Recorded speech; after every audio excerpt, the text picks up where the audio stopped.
Cranking, baby! Welcome to the state of football. No, it's the NFL Draft Tailgate Show. It's 6 days a week here, brought to you by the NFLDraftBible.com.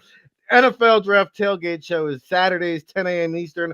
That's about our third, fourth rodeo. Who's keeping tabs? But I'll tell you right now, we've got a jam-packed staff. We've got David Turner in the building over there in the Phoenix, Arizona, joining us on this early Halloween morning. Happy Halloween, David Turner.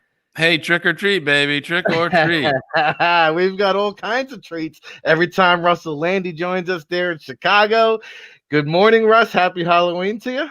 What's going on, fellas? How we doing? I'm glad to see you guys dressed up and are looking as beautiful as ever. We're going to go around the league. We got the chat room people fired up. I already see DC strapping it up for a college football Saturday. We're streaming live on Twitter, Facebook, Periscope, Instagram. Get down on it. We're going to dive into it, go around the league, bring you the college football matchups that are going on today. We're going to break down some prospects in terms of who we're keeping an eye on. We're also talk about some matchups to watch. And so there's some really good games, some really good prospects.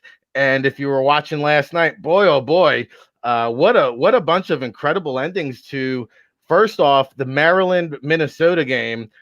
Unbelievable ending. Maryland comes storming back to Tua Tagovailoa. There's a new superstar being born there in Maryland, and Tagovailoa, Tua's brother there, leading the charge, passing, running. I think he's a sophomore. Boy, oh boy, but they got pulled out because Loxley plays for the tie. They go into overtime, and I'll tell you, the extra point. Minnesota misses the extra point in overtime to lose the game. You can't make this stuff up. These kickers are killing me. Then you got ECU and Tulsa, and right there in the fourth quarter, ECU misses the easy field goal to go up. The kickers are killing me. Tulsa comes back and wins the game. I'll tell you what, it was a fun night of football action on a football Friday. Today is a buckle up Saturday, triple chin strap with Ric Serritella. Did I tell you that I was Ric Serritella? I think I forgot to mention that part. RIC and a place to be here at the Jersey Shore. All right, let's do it, fellas. Of course, all access. We've got scouting reports dropping around the clock on NFLDraftBible.com. If you're an all access subscriber, you gain access to that. But today, number 3, Ohio State, entering Happy Valley. The Penn State Nittany Lions, Russell, ranked number 18th in the country. They've obviously been bitten from an injury standpoint. They lost their star running back there. They've been bitten by the opt-outs, the linebacker Parsons. But this is still a good, sturdy Penn State defense that should keep it a close matchup. Well, there's no question. I mean, I think everybody, obviously, nationally, everybody's saying Justin Fields. I want to see, is this guy legitimately a guy that can challenge Trevor Lawrence to be the number 1 quarterback in the draft? But you got to step aside from him and look at some of the other interesting players on this team that I think are legitimate guys. I know last year when I looked at Ohio State, I peeked at their junior offensive tackle, Munford, number 75, and I thought, wow, this kid's got a ton of talent, but he's really raw, doesn't really play up to his talent. That first game you saw last weekend, you saw a guy that looks like a different player, much more under control, staying over his feet, very powerful kid. This is going to be a good game for him, though, because there are going to be times where Shaka Toney, the pass rusher from Penn State, senior defensive end, outside linebacker, sort of combo guy, they're going to go head-to-head at points during this game. It'll be a great test to see Mumford's feet. Mumford's got good feet, good athleticism, but he's not been consistent. Last week was the best game of his career. I can't wait to see him challenge Toney. Tony's an athletic kid. He's got a little bit of shape to him. So that matchup, to me, is one of the better matchups you're going to see this weekend in terms of pass rusher and left tackle. And also for Ohio State, how about John Cooper? Underrated defensive lineman, not getting a lot of national attention, but very good player, very long guy. He's measured at between 6'3" and 6'4", but he looks like he's about 6'6". He's got long arms, very, very long linear build. I can't wait to see him today. He's a unique prospect. Those are really the guys I'm going to be taking a peek at. I think it's going to be a great game. Yeah, Jonathan Cooper, I've talked to so many Ohio State players in last year's draft, and they all dropped Coop as the guy. Keep an eye on Coop. He keeps popping up amongst the players. So you got, when the players start saying that name, you say, hey, all right, there's something to that there. And Tony was a guy that jumped off the page when I went out there last year against Purdue. I was keeping an eye on Gross Matos and Robert Windsor, and Tony kept jumping off, coming off that line on the edge there. I think he had a disruptive day against those Purdue Boilermakers. He was really their best pass rusher last year. I'll tell you, and they actually, Franklin there, or the defensive coordinator there, they ran the NASCAR package where they would actually take Yater, Gross Matos, put him in between Tony and Windsor, and use 5 defensive linemen, and Purdue just had no answer for that. So we'll see what kind of stunts they pull out against Ohio State. Any chance Penn State wins this one, Russ? I mean, there's a chance, but I don't think it's likely. I mean, you saw last week, I thought Justin Fields played the best game of his college career. So accurate, was making all the throws, both short and deep. I think it's going to be hard for Penn State to keep up offensively. I think it's going to probably be early on close, but I think somewhere in the late second quarter, early third quarter, I think you're going to see Ohio State pull away. I think it'll be a good game, but I just don't know if Penn State's got the guns to keep up with Fields in that offense. No, I agree. Too many horses. Ohio State wins that race. And, of course, Justin Fields, he's going to continue to look to catapult his draft stock and try to beat Trevor Lawrence. All right, keeping it in the Big Ten here. Michigan State at number 13, Michigan. Of course, John Murphy is still without power, was supposed to be with us here today. So I will take his place and do the best I can to fill in for our residential GM. But shout out to John Murphy, Michigan State at number 313, Michigan. I know you guys saw my Rutgers boys dismantle the Spartans last week. I mean, it was just an embarrassment of riches. 7 turnovers on the day.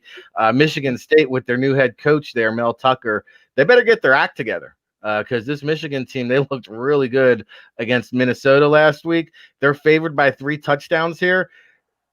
Michigan State, watch out, because this could get ugly and be a blowout if they're not careful. Now, Rocky Lombardi is a guy I kind of liked him when he stepped in like 3 years ago. Lewerke went down for a stretch. Lombardi played pretty well, but he kind of never elevated himself from there. He kind of plateaued out.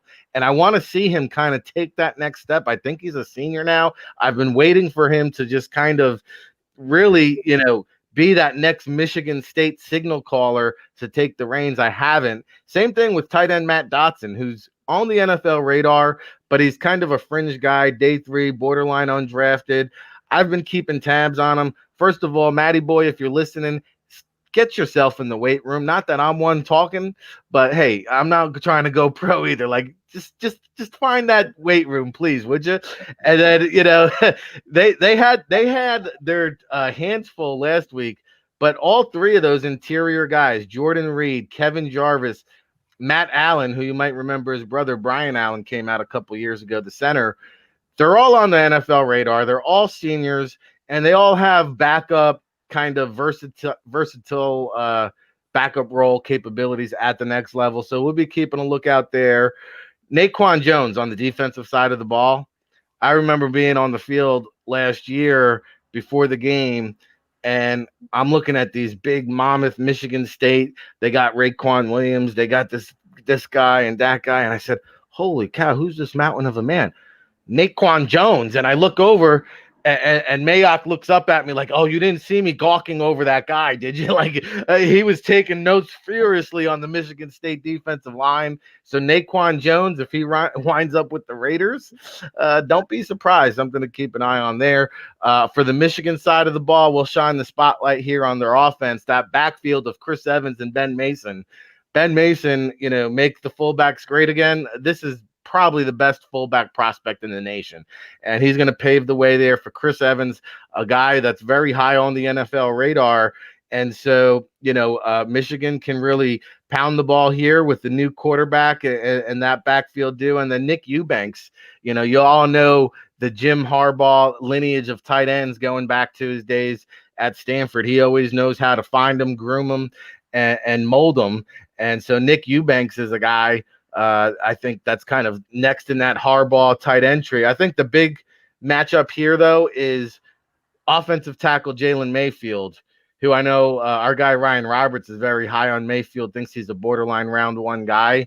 Well, he will go up against Jacob Panosiek from Michigan, another one of those defensive linemen. Panosiek is having a pretty good start to the year last year. He was one of the lone bright spots, and he's going to give Jalen Mayfield a handful today. So that's the marquee prospect matchup for the Michigan State at Michigan game. Michigan here, listen, it's as good a year for Harbaugh to really, make a run at this thing. During his time at Michigan, it's been nothing but disappointments and failures when you have a high-profile job such as the head coach of Michigan. He's just not getting it done. He's not beating Ohio State. He's not in the top 10. He's not even getting into the college football playoffs.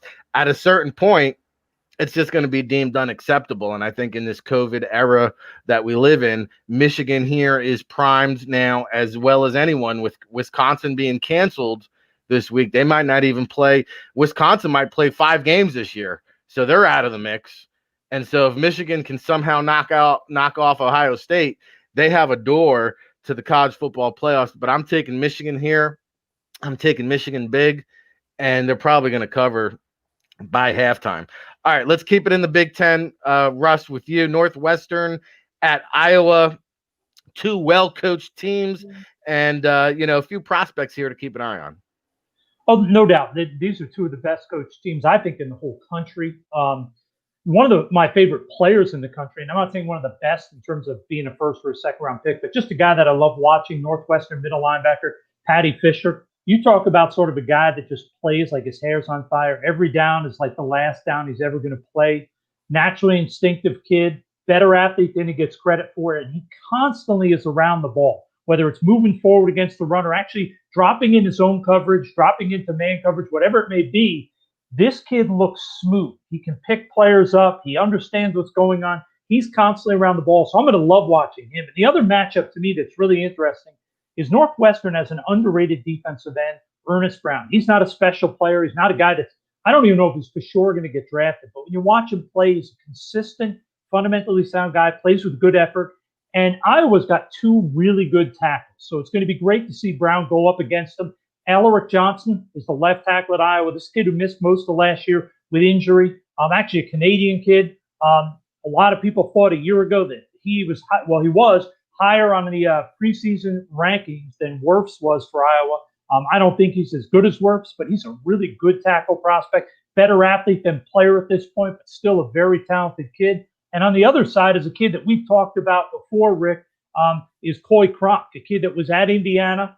Got hurt last year, took the red shirt, transferred to Iowa, and he's starting at right tackle. Last week he started after missing the last 8 or 9 games of 2019 with an ankle injury. This kid's a really good football player. Now, he's not a premier athlete, but he's a good athlete, very good flexibility, plays with base, very good hand use. I think this is the type of guy who's going to actually climb up draft boards between now and the draft.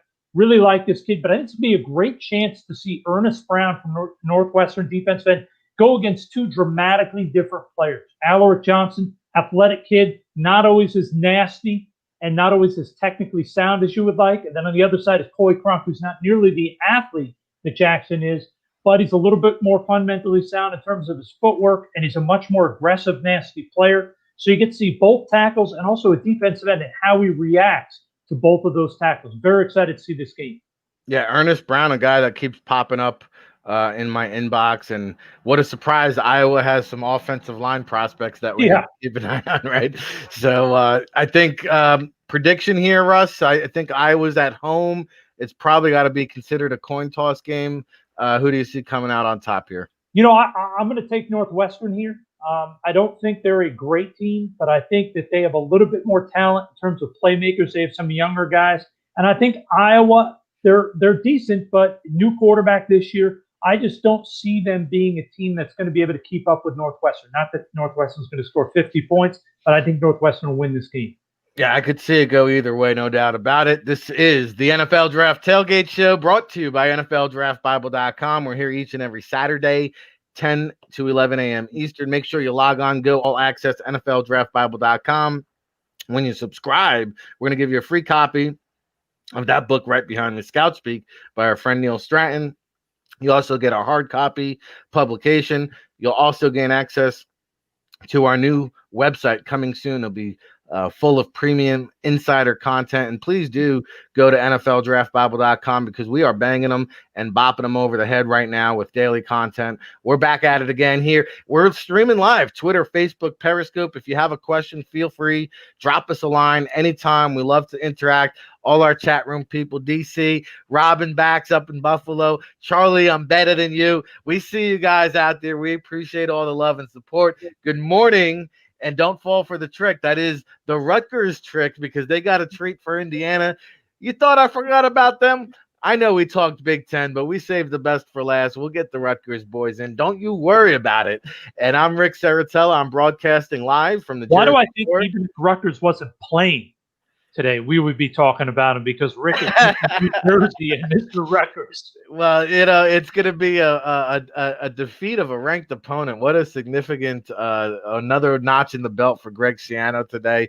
I can't wait to see that. But if you're not familiar with these two guys, we've got Russell Landy, who is there in Chicago with the Calgary Stampeders. He's also the founder of Infectious Scouting Podcast. He's worked for several years at the NFL level, the CFL level, the Rams, the Browns, UCLA back in his early days with the recruiting department there, cutting his teeth with Dick Vermeil. Of course, David Turner in Phoenix, Arizona. I mean, learning from some of the best, and Al Davis and David Gettleman and his time with the Raiders, the Giants, the Panthers, I'm probably forgetting some teams there, but making I'm well traveled. I am very well traveled. Very well traveled.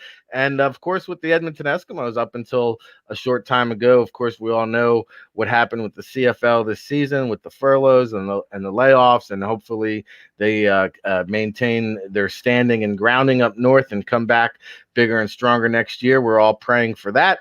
And so here we are talking football each and every Saturday. And we've got the best to do it. I mean, what's better than to pick the brains of NFL scouts here to warm you up for the Saturday morning tailgate? Hats off to you.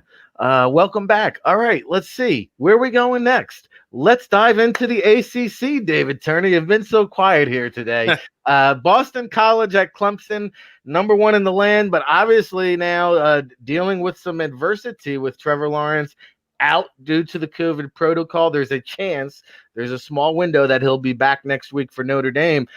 But I'll tell you what, they're still favored by still 24 points or something crazy like that. I'm putting Clemson on upset alert, Mr. Turner. Well, you know what? You got to watch out for this DJ Ukulele. I can't pronounce his last name. I apologize, kid. But, it's the kid who's seen a little action. He's backing up Trevor Lawrence. He came in against the Citadel, which is his best game so far this season. Again, it's the Citadel, but Boston College isn't that far behind them. So, he's a guy who's already rushed for like 2 touchdowns. He's got some passing yards and stuff. So it's not going to be just a total like take the shrink wrap off and put this kid in. He's seen a little live game action already. But as we all know, it's going to be a long day for the defense here at BC. I mean, when the BC offensive line, which again, there's a couple prospects that are up there, but you got Zion Johnson and Ben Petrula, third rounder, and Ben's about a 7th rounder. They're gonna have a long day up front because there's a 3-man rotation that I really like in Clemson's D tackle area, nose tackles. I mean, they got Tyler Davis, Miles Murphy, and Niles Pickney, I think his last name is. And these are guys grading from the 3rd round all the way to the 2nd round. And this is, Miles Murphy leads the team with 3.5 sacks. So the interior defensive line is really going to be something to watch for here. That battle for a scout is what, when we always go and say, who's your best competition? Who'd you go up against? We will see what happens with this these couple guys and BC to see if they can withstand the push that Clemson's going to bring. And on the offensive side, I mean, Etienne's just going to be a beast today. I mean, this is a guy who's going to fire out, is going to have a really good day. He's already got 8 rushing touchdowns. He's got a pass receiving touchdown. He's caught 22 passes for 294 yards already this season. He's averaging 6.9 yards a rush. And BC's defense, I want to say their rush defense is ranked somewhere around 60th, I think. Yeah, I think they're 60th, and they've given up 11 rushing touchdowns. So it's not like they're stout on the defense of stopping the run. So it's gonna be a good fight, but BC just can't withstand the push. I mean, there's just too many weapons still on the field for Clemson, from the receiver Rogers, who's like a second-round grade. You got Carmen, the offensive guard, who's a second-round grade. Etienne, they're just loaded there in Clemson.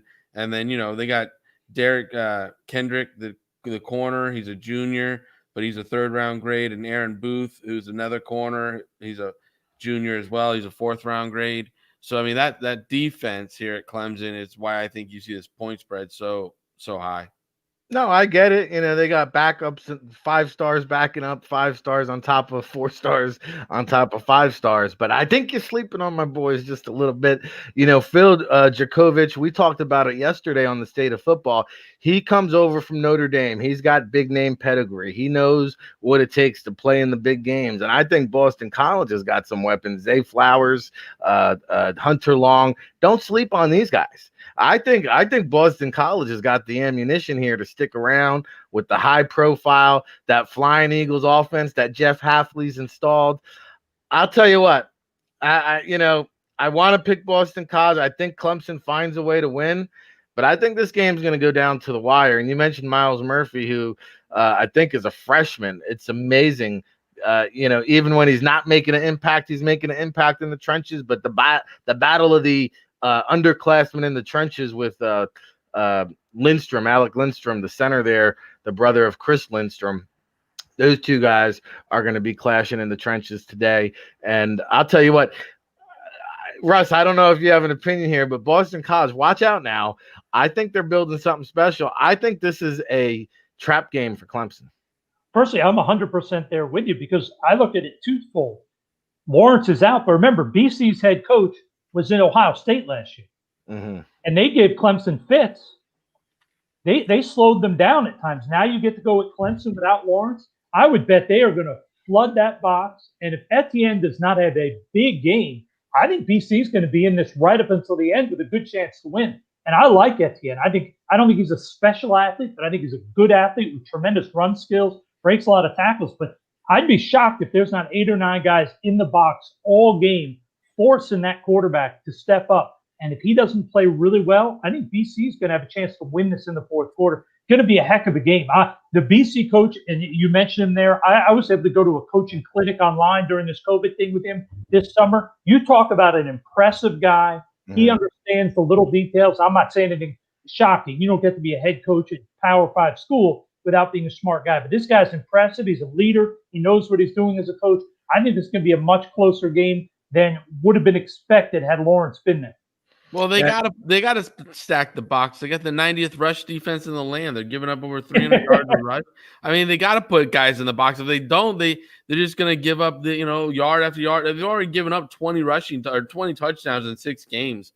I mean, BC again. I like your guys' enthusiasm for BC, but I just think we always talk about contenders and pretenders. I'm not thinking this guy's a contender that I'm looking at right here. I think maybe next year after. I'm saying building, maybe next year after, it's something different. But right here, right now, I'm not buying BC like you two. I think Clemson's ripe for the picking here, especially looking at Notre Dame looming large next week. They've got that Notre Dame cloud just hovering over them. Notre Dame's going to romp Georgia Tech today. So there's no doubt about it. They're going to remain undefeated. But I'll tell you what, if Clemson loses today, that game next week, they're going to be in trouble. All right, let's move on to the SEC.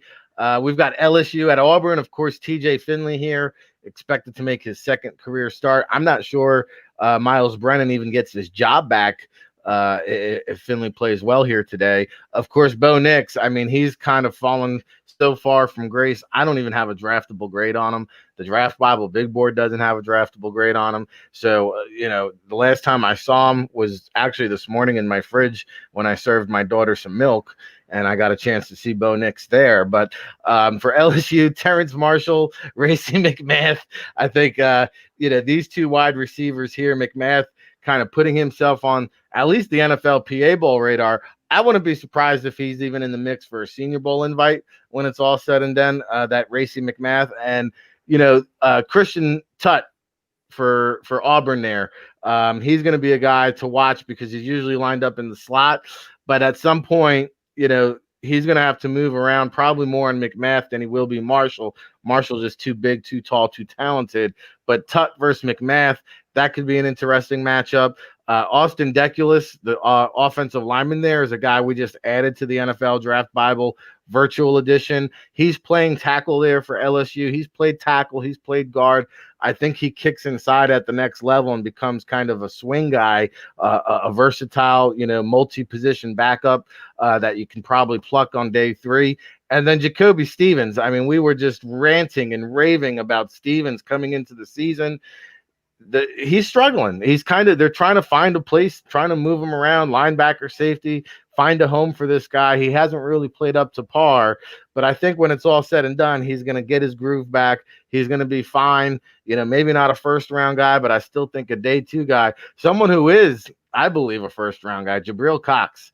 And, I'm not a huge fan of the transfer portal. I'm not a huge fan of the transfer up type of thing. But this one definitely, I think, paid off. He was at North Dakota State, so I think he would have been okay. But to come in at LSU, win a starting job, play at a high level, make clutch plays, create turnovers on a weekly basis, I mean, there's not much more you can ask out of Jabril Cox. He's kind of solidified himself. And then Auburn's got a good-looking linebacker, too, and KJ Britt. I think he's a 2-down, old-school thumper, kind of middle backer there that, late day 3. And then Jamie Sherwood, you want a sleeper? You want a dark horse? The safety there. He's a name that's kind of been slid to me. That is a junior, actually. Jamie Sherwood is a junior safety.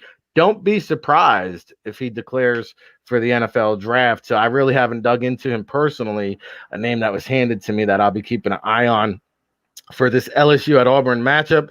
This is going to be a tough one. I'm going to go with LSU on the road here.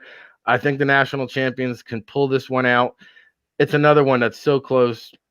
It could honestly come down to the last possession, and maybe Auburn and Bo Nix, come back and do kind of like his magic trick against Oregon last year when he came back, pulled out the W. I want to put it past them. I'm going LSU. If I was out in Vegas, I probably wouldn't touch this one, but there's my take on that one. Keeping it in the SEC, we'll go back over to David Turner. Georgia versus Kentucky. The Bulldogs, number 5 in the country, trying to crack into the Final Four mix for that college football playoffs, David. Yeah, and they're led by this power stack defense they got. I mean, really, if you watch Georgia, you need to be, and you're a scout and you're looking for guys, I mean, just go shopping on this defense, right? I mean, they are stacked with second, third rounders all the way through it, from Eric Stokes, the junior corner, who we know our friend Ryan Roberts just loves, right? He's always talking about him. I mean, he's a second-round grade. We got middle linebackers like Monty Rice and I can't pronounce this kid's name, and I'm sorry, but I love him. Azizi Ajoliar or something. I mean, it's a blooper reel having me read these things out. You did it beautifully. Don't worry about it. He's leading the team with 3 sacks from an outside linebacker position. Another junior. He's a second-round type grade right now when we watch him and we look at him. Another junior linebacker, outside linebacker, Adam Anderson. He's another junior who's got a third-round grade on him who could rise up into the second with the way he's playing. Coming off the edge, they have Malik Herring, a little bit later guy, day 3 guy. But, they have enough talent here. They have the 20th ranked overall defense, 17th in scoring. They're not giving up a lot of points. So, when you look at it, this is a team that's being led by this defense, and it's really an impressive defense. It might be one of those defenses when we look back, say 2, 3, 4 years from now, be like, man, all those guys played together at Georgia. These guys are ripe young talents down there and the defense coordinator and everybody, have them just throffing to get after the quarterback. They're putting a lot of pressure on guys. When you go to the other side with Kentucky, I don't see much there. Their offense is 87th overall. Their rush offense is 35th. Their passing offense is 92nd, and their scoring offense is tied for 70th.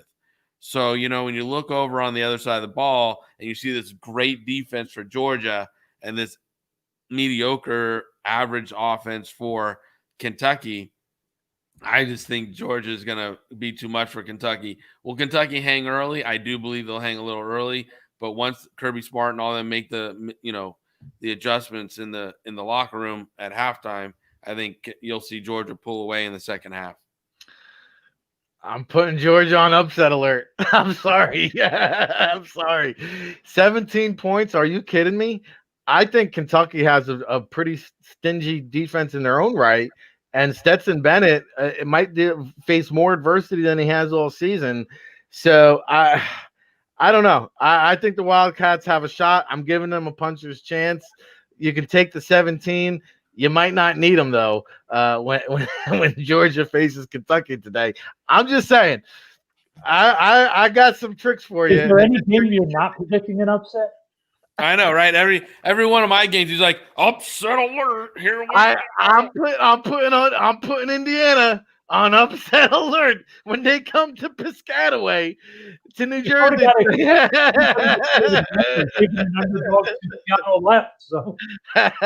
right, here's a team I'm not putting on upset alert. Okay, number 2 Alabama taking on Mississippi State. Okay, Russ. Surprisingly, Mississippi State, believe it or not, is the number 1 ranked defense in the SEC, which you wouldn't think of when you think of a Mike Leach coach team. But I know he's had his struggles. Mike Leach, the other game, they didn't even score a touchdown, but 31 points. If I'm out in Vegas, do you really want to spot Mike Leach a 31-0 lead? I don't know. You might want to think twice about that one. However, I think Alabama's got enough firepower to take care of this one.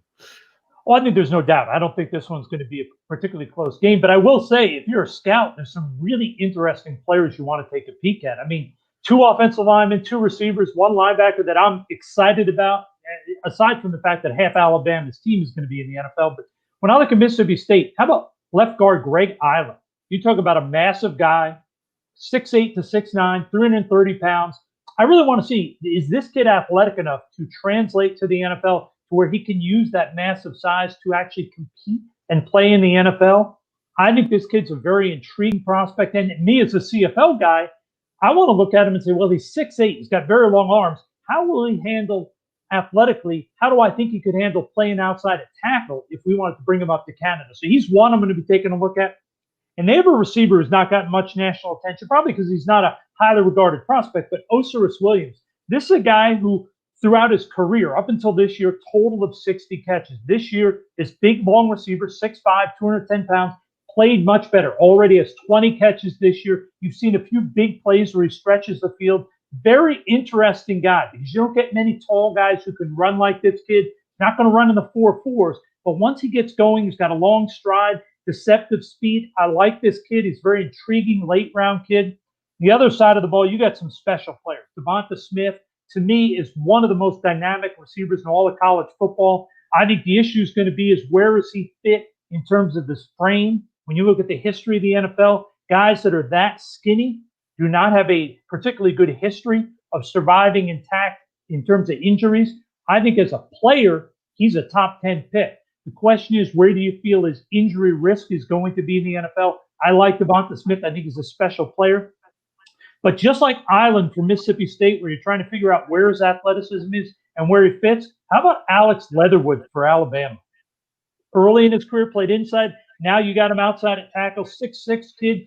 But I have to see this kid and see if he has the feet to really play tackle at the NFL level. I'm not sure I've seen that yet. When I've seen him previously, he looked like a guy that was more suited to being an interior offensive lineman. Really going to take a close look at him while I'm watching that game today. And how about Dylan Moses? Alabama just keeps spitting out linebackers. This is a kid, every game you watch, he's making plays behind the line of scrimmage. He's making plays downfield in coverage. His hustle, his competes every single snap is impressive. This is a kid I think is going to climb draft boards. Not that he can climb a whole lot more. He's already a guy that's going to go in the first 3 rounds without question. But I think he's going to keep getting better as teams start eliminating other linebackers that are not as well-rounded. This is a kid I think is going to move up draft boards because he checks every box, being able to produce it in all areas on defense. No doubt. You mentioned Devonta Smith. I'm curious to get your opinion if you were to put him in last year's draft. I would have had him ahead of both kids from Alabama. Really? I thought I think he's a better all-around receiver. Better than Ruggs and Judy. Better than Ruggs and Judy. My concern, like I said, is just the frame. If you look at thin receivers, guys like what's his name, Jackson with the Eagles, who's been in the league now for over a decade, and guys like Terry Glenn, guys that were really, really thin, who didn't even make the chart for minimum weight for their position based on height. They have a very high chance of being injured.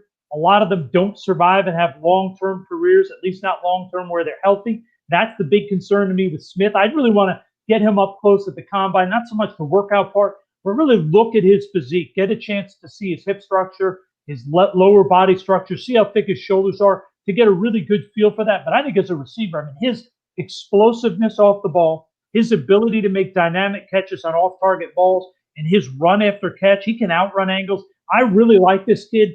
I think there's something about him, if he can stay healthy, that really points to a special player at the NFL level. He reminds me a little bit of the Ridley kid who's down in Atlanta, who just so happened to get hurt in this Thursday night's game. Sort of a slight frame, lower body guy.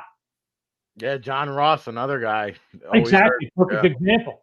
Yeah. Interesting stuff. Russell Landy, David Turner, Ric Serritella breaking it down here on the NFL Draft Tailgate Show each and every Saturday, 10 to 11 a.m. Eastern. We thank you so much for joining us here on this Halloween morning, October 31st. Boy, the year, I mean, it's kind of flying by. Shout out. When you're trapped inside, what else are you going to do? It's got to go fast. Just watching film and watching TV and talking to Rick. I'll tell you, each day on the State of Football, weekdays, 9 a.m., we're live 6 days a week. But I got to jump in and say one thing. Totally aside from this, for those of you who don't know my guy, Matt Waldman, he does something called the RSP. Starting next week, he and I are going to be jumping back into it, doing our weekly or bi-weekly good little draft analysis. And if you don't know Matt Waldman, folks, this is a guy who had no football background, nothing, 15 years ago. He started watching film, started putting together his rookie scouting portfolio.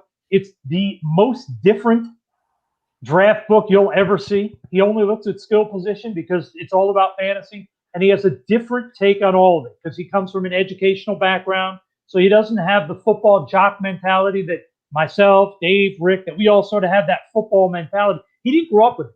So if you want to hear an interesting thing, you have me talking from sort of the dumb jock perspective. And then you have Matt bringing sort of an educated, different perspective. You got to check it out. We start this week. It's every other week. We loved it last year. We can't wait to get going again this week.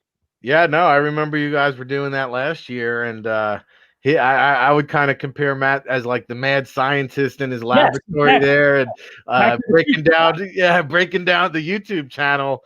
I mean, I'm a big fan. So where can they find that? Is that going to be on the Rookie Scouting Portfolio website? Or it'll be on that website. It'll be on Apple, Google, anywhere you can get a podcast. That takes care of it all, gets it edited and up there within a half hour. There you go. And then we have the Mav Sports Take podcast each and every Wednesday. David, give them a sneak peek taste of what's going on there. We'll plug the podcasts while we're at it.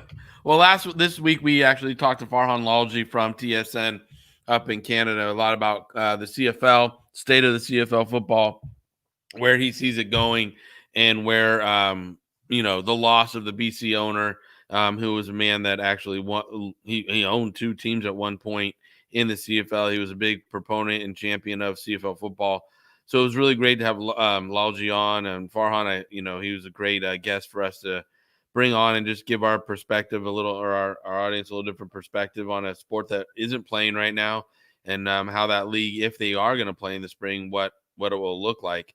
For us, we're excited about, that was our 12th episode. We did a Halloween theme. Ryan and I both, dressed up and had fun with it. And we did a lot of Halloween themed, like guessing and topic things. So it's really fun. It was a fun show. I hope people go and download it. And then, check out the rest of the episodes, from the women's panel to having James Kirkland and Quinton Ganther on talking about recruiting. Coming up, we're actually going to have a D1 baseball recruit from high school who's committed to a D1 program come on. He's going to come talk about the recruiting cycle from his perspective. So, at Mav Sports Take, we're always trying to do the business of sports and different angles that people aren't talking about. Yeah, and that's available on NFLDraftBible.com right now. Tom Pelissero was a guest, and I'm seeing the people are waking up in the chat room. Robin, Charlie, DC. We got a Coach Jimmy Johnson sighting in the chat room. Good to see Coach Jimmy Johnson showering Russell with some praise. Like we need to gas up Russell Landy anymore. Come on, baby. Hey, it's the state of football. No, it's the NFL Draft Tailgate Show. I can't keep my head on straight over here 6 days a week. We don't sleep much here at the NFL Draft Bible. Have you subscribed? If you did, you'd see we don't sleep. We're just turning out scouting reports. We've got over 300 now. We're going to smash our previous record last year. I think we did 728. We're going to smash that this year. We've got a brand new website coming. We're going to smash the competition out there. Any NFL draft website that wants to try to compete with us, we're going to run you over too. It's just the way we do it. You can try to keep up, but good luck to you. And that's just how we get down here at the NFL Draft Bible. I mean, look at it. I'm bringing in the heavyweights. I got Russ Landy. I got David Turner. We're chopping it up, talking football here like we do. So we appreciate all the love and support. And no, seriously, in seriousness, we appreciate all the disciples of the NFL Draft Bible because it runs on you, the fan, the subscriber, and it allows us to do all this great content and daily shows and publications and hard copies and everything we do here on the NFLDraftBible.com. All right, we've got about 10 minutes left to roll in this show. Let's go over out west to the Independents, BYU, hosting Western Kentucky. I'm not putting BYU on upset alert, David. Okay, I think they're in the clear. Shocker. They have the big going. But you now 30 and a half points spread, and you're saying no upset alert here. It's okay.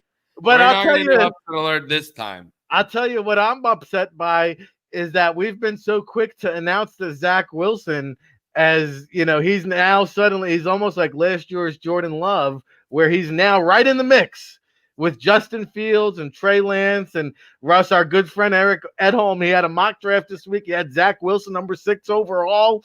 The BYU quarterback here, he's ascended up draft boards. He might even go number 1 overall, I'm hearing, David. I'm starting on a Monday. I've seen Zach since he was a sophomore or a freshman because, I obviously that was one of my schools and I worked for the Panthers. So I would see him up close. I've seen him personally. I've watched him a little bit with the team early in his career. And he's got a lot of moxie to him. The team really does love playing for him. When he took over for Tanner Magnum his freshman year, there were a bunch of people that were just so excited. And, he led them to a lot of victories.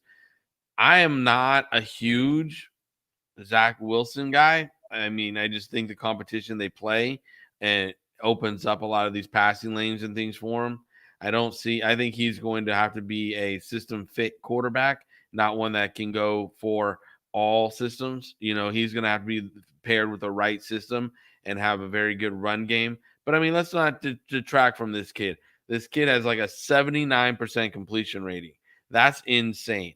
Like to have nearly an 80% completion rating. He's thrown for almost 2,000 yards already this season, 16 passing touchdowns with only 1 interception. Talk about taking care of the ball. I mean, this is just a phenomenal guy who knows his system that he's currently in. He's worked it. He's got great accuracy, great touch, a wonderful knowledge of defense because he never puts the ball into trouble, right? This guy knows where the coverage is dropping. He knows where the windows are going to open. And he makes the connection with his receivers. And he's also a rush guy. He's rushed 36 times for 115 yards and 6 touchdowns this year. So, I mean, this guy's responsible for over 20 touchdowns already this year, and we're only 6 games in. The passing offense or BYU's defense, so let's talk a little bit about that. You got some guys on the passing or on the BYU defense because their offense jumps up so high. This defense is ranked 13th in scoring, 13th in total defense, and 12th in rush defense. I mean, they're only giving up 14 points a game. So, you got to turn over. I know we all get enamored by the skilled positions and the quarterbacks, as we should, but let's give a little bit of credit to the BYU defense here, where you got Tyler Batty. He was a freshman, but he leads the team in sacks.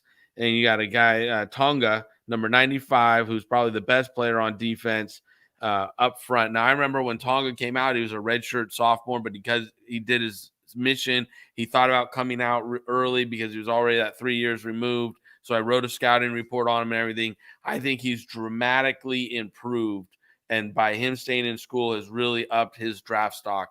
Back then, I think he was a big kid in a small pond that wasn't doing all the good things with his hand violence and using that weight to his lower body power to his advantage. Now, when you watch Tonga play, he's using that lower body power to his advantage. He's really using his overall stoutness to stack the line of scrimmage, create messes, cause havoc. He's penetrating a little bit. So his draft stock, in my eyes, from what I've seen this year versus when I wrote the report a couple years ago on him, has really gone up and rose. One thing to look out, though, one of my favorite players on this defense is Isaiah Kafusi. Now, here's another Kafusi. I don't know if you know the Kafusi name, but Kafusi's been at BYU for like there's one every year. There's a Kafusi. Exactly, right? Yeah, and it's not the son. It's not the son. It's not one of the sons. It's a nephew. But his auntie is the mayor up there at Provo now. She's the mayor of the town. The uncle who used to coach at BYU forever, and we've seen all the Kafusis come through, is now retired and being the first man of Provo and supporting his wife, which is amazing. But this Isaiah Kafusi, now think about it. He's 6'2" and 220. Okay, he's got 3 sacks, an interception, and 37 tackles already as a redshirt senior. So this is a well-seasoned linebacker, safety type guy that moves well, no sacks, has good coverage. Be careful. This is a guy that I'm starting to love a little bit more when I watch his defense. My eyes got to Tonga, but then I see Kafusi running around making all these plays, and then I looked up his height and his weight and stuff, and I'm like, this guy's got the pro size to be somebody at the next level. So if you're going to watch this game tonight, tune in, check out, this defense for BYU, because on Western Kentucky, the matchup wise, they really just got, D'Angelo Monlow, who's a rush end, outside linebacker, DN type hybrid, who's probably a late round guy, maybe PFA.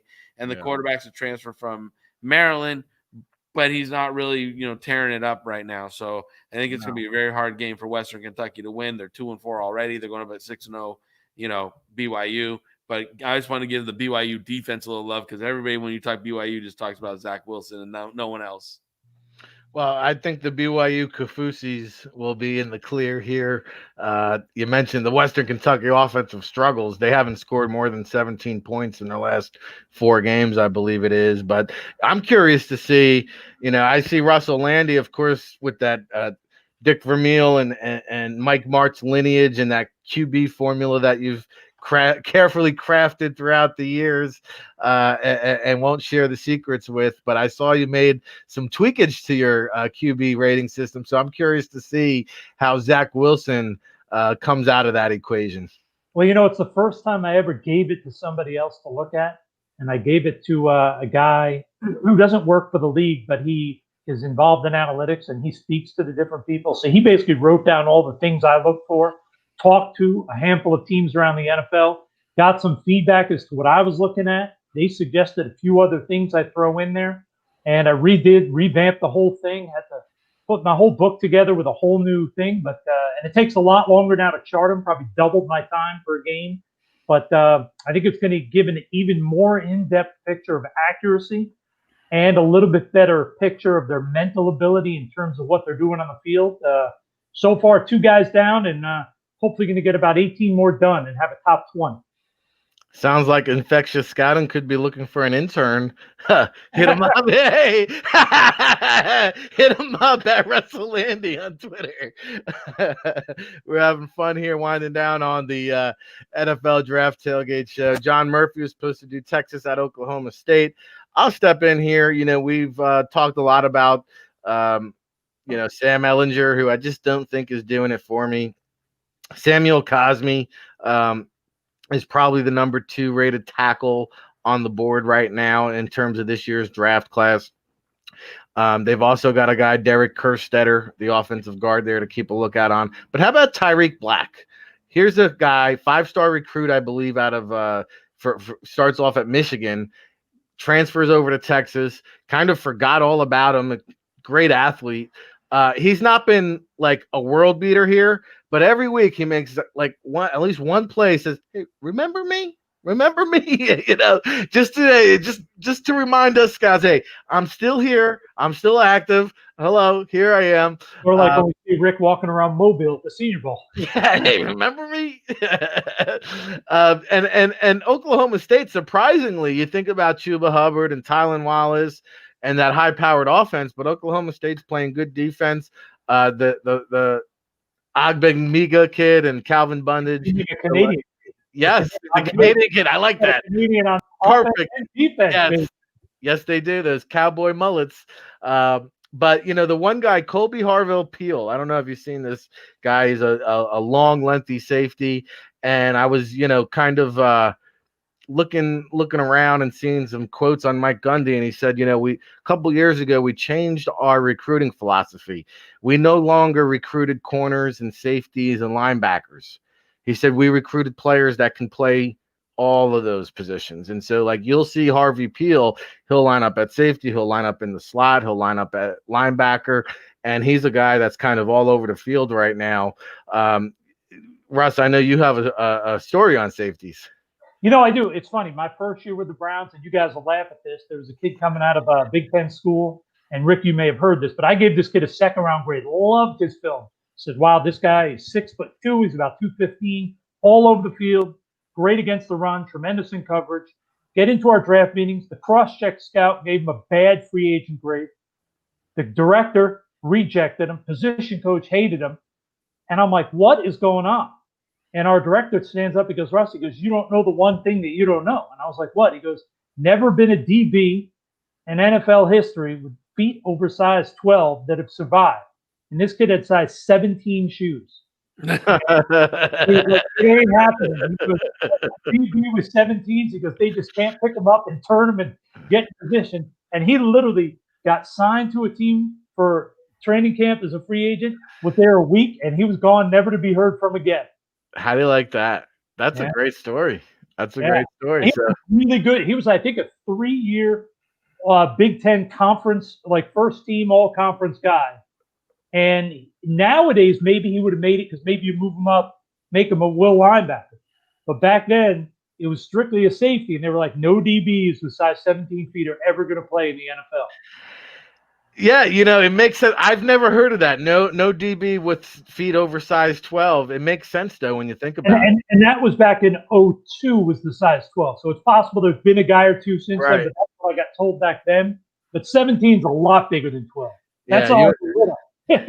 That's you might as well just go NBA at that point. Yeah, exactly. All right, well, hey, winding down, we had one last game on the docket. I'll spare you guys my braggadocious, Jersey, Rutgers, but we're gonna keep the tradition alive because last week we ended it on a high note with the Rutgers upset alert. I am David Turner putting the Indiana Hoosiers on upset alert. It's been that kind of year in college football. You know what you need? You need a little siren. You need a little siren and then run it every time you do upset alert. It goes around and around and around. And I'm the upset alert king. You're the upset alert king over there. I mean, give him a little crown. Sam, get him a crown that says upset alert king right here, or maybe a sash. A sash might be good for him. He's more of a sash type guy. Get him a sash because a nice sash would look good for him. Get the sirens going. You guys know it. You guys see it, what Greg Schiano did there. I don't have to tell you. I'll tell you what. The one guy that caught my attention, Isaiah Pacheco from Rutgers last week, he just grinded down that Michigan State defense, he's kind of in that Ernest Biner mold where, hey, if you need 2 yards, he'll get you 3. If you need 3, he'll get you 3. But if you need 4, he's going to get you 3. That's Isaiah Pacheco. But, man, he's a great between the tackles runner. He wears down defenses, and that's what Rutgers is going to do today. But Whop Phillier, I mean, this is a playmaker wide receiver there for Indiana. He's going to be matched up against Avery Young. Avery Young had a very, very well showing last week. I think this is a guy there for Rutgers, much like Damon Hayes. He's actually going to be out at the Hub on November 14th. We had him at the NFLPA Bowl. I think Avery Young has just a little bit more upside. It's still early, but keep an eye on that. And then Marcelino Ball, who we've talked about, the safety there for Indiana, a guy who missed all of last season, but is really a potential top 100 pick, I believe. Coach JJ, your Hoosiers brother out there in Indianapolis, you're coming to Piscataway, my friend, and pandemonium is bound to happen here on a college football Saturday. But it has been another hour of power. Did it again, fellas. So I'll go over to you guys for the parting shots here as we bring it on home. Russell, Andy, hit the people with what you got. You're now every Tuesday on the State of Footballs, by the way, in addition to that Matt Waldman podcast. So now you can catch Russ 2 times a week at the very minimum. Every Tuesday, the State of Football, 10 a.m. Eastern. He joins us for the whole hour. What else do you have cooking there at the Infectious Scouting brand? Just watching a lot of film, trying to get these quarterbacks graded, get all the other players that are playing with them graded so I can be ahead of things when the CFL says, we're ready to roll. I've got a list. I just keep adding to it of players I want to get up to Calgary and see if we can get back to winning the Grey Cup when they start the season back up next season. So I'm all excited just watching a ton of film. Hey, Russ, on a side note, I've noticed like an explosion of Canadian players at P5 programs. Well, I think a lot of that stems from about 10 years ago. A few schools started going up there. Iowa went up there. Buffalo went up there. And I think when teams started seeing there's some legitimate guys coming down to the U.S. playing and making an impact, a lot of schools started really hitting it and recruiting big up there. And now because of contacts that have started at some of those other schools, those schools now know, hey, we got to go up there. We become a pipeline. Oklahoma State, Michigan State was a big school for years. They would always have guys coming down there because one of their coaches was from Canada. So there's a ton of talent up there, a lot of running backs, a lot of receivers that come down to the U.S. and sometimes stay at those positions. But there's a lot of talent in Canada. I think it's finally getting noticed. They're looking at the guys that aren't on skates up there and trying to bring them down. Yeah, and I think Mapletron there with the Steelers, he's going to really be the guy that kind of. And now Gallimore's going to be up. Dallas. Yeah. Got rid of Dante Poe, so Gallimore's going to get the start. Mm-hmm. So, yeah, there's a lot of talent up there. I think when you have a skill position player, though, like Claypool, where fans see him every week scoring touchdowns, I think he leads the rookies with touchdowns this year. But he's really now like a face where, I mean, he might make the Pro Bowl this year as a rookie. I mean, it's impressive what he's done there. Kevin Colbert, again, we talked about it on yesterday's show. He just turned that offense upside down. They went from Antonio Brown, Emmanuel Sanders, and everybody else to now Mapletron. They got Deontay Johnson, Juju Smith-Schuster. They bring in Eric Ebron. Yep. And then they get rid of Le'Veon Bell and James Conner and Benny Snell. They just kind of keep it moving there in Pittsburgh. It's unbelievable. It's a great example of when you keep things stable, you know what you're looking for. They know the skill set that they look for at every position. Their coaches and their scouts work together, so they talk. They know exactly what the coaches want at every position. It becomes a lot easier to succeed. And also remember, they're not under pressure where a bad year gets them fired. So if they got to throw some kids out there and there's some struggles, they'll deal with it because they know the ownership there is calm. They're not panicky Pete's. And if they have a bad year, they're going to say, all right, let's retool. Let's get it going next year. So I think those things contribute to them being such a stable franchise, helps them draft and develop players a lot better. And we always say scouts earn their money in the middle to late rounds. Well, teams really earn their money as a whole. Because, I mean, those guys, even AB and Emmanuel Sanders, they were not high-round picks. AB was 6th-round pick. Right. Deontay Johnson, Chase Claypool, these are not first-round picks. James Conner and Benny Snell, these are all, like, mid-round guys that, I'll tell you, man, Kevin Colbert, he doesn't really get the recognition that he deserves. And a guy that really is always been kind to the NFL Draft Bible, very responsive, very kind of communicative, and always looking for an edge. And those are the guys. Yeah, I mean, those are the guys that get it. So, all right, good stuff, Russell. We appreciate you hopping on here. A little shorthanded today, but we pulled it off. I know you're going to have a fun Saturday, a fun weekend. I know you've got your costume revved up, ready to go, looking for some candy.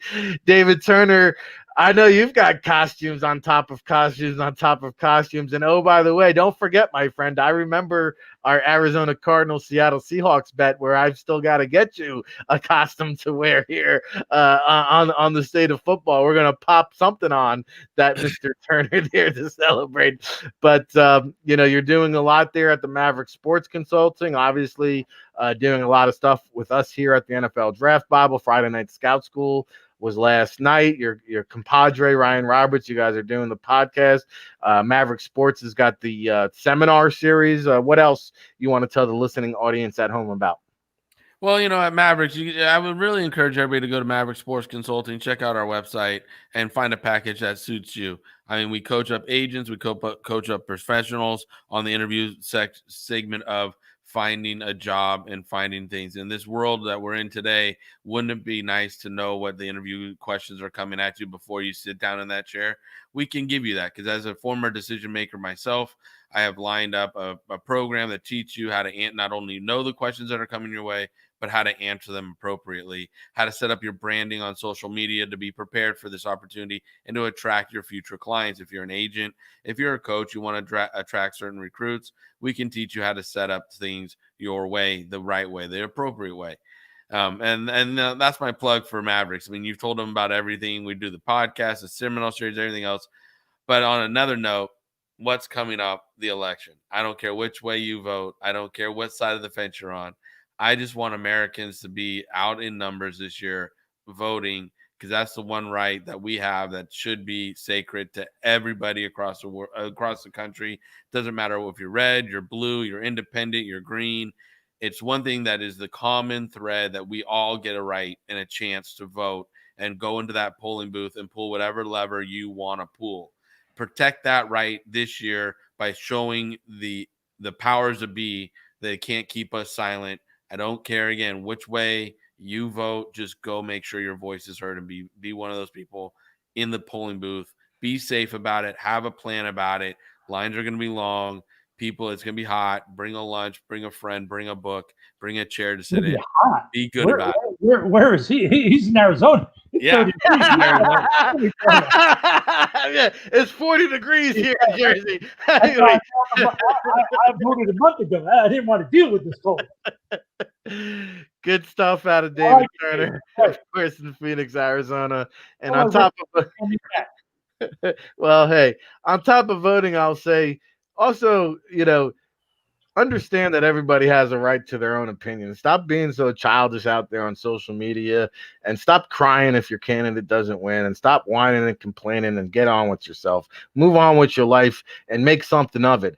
Don't worry about what other situations are going on. Yeah, there could be the same leadership or there could be new leadership, but guess what?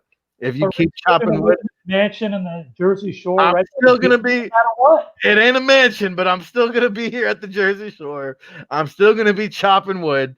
We're still gonna be churning out scouting reports, and nobody's gonna take that away from us, because we can't stop. We won't stop here on NFLDraftBible.com. Go all access. Sign up today. Take advantage. We got a listener promo code there. Pop that up, Samantha, the super producer. 50% off. Use our promo code. Enter it at the checkout. Familia 50, there it is. It's good for the product. It's good for the book. It's good for all access. It's good for the seminars. We got Baldy's breakdowns. We got Friday Night Scout School. Make sure you go check out Russ's football GM and scouting course on sports management worldwide. We didn't plug that yet today. What else is it that we guys do? We'll be back here Saturday at 10 a.m. Eastern for the NFL Draft Tailgate Show. Tomorrow, oh my God, we're not on the air. It's the one day I get to, just eat provolone and supersod and Italian bread all day long. So hey, I'll be back on Monday to rev up the engine so we can do the State of Football weekdays at 9 a.m. Eastern. Shout out again to Russell Landy in Chicago, David Turner in Phoenix, Samantha behind the scenes, and Ric Serritella here in New Jersey. Enjoy your football weekend, everybody.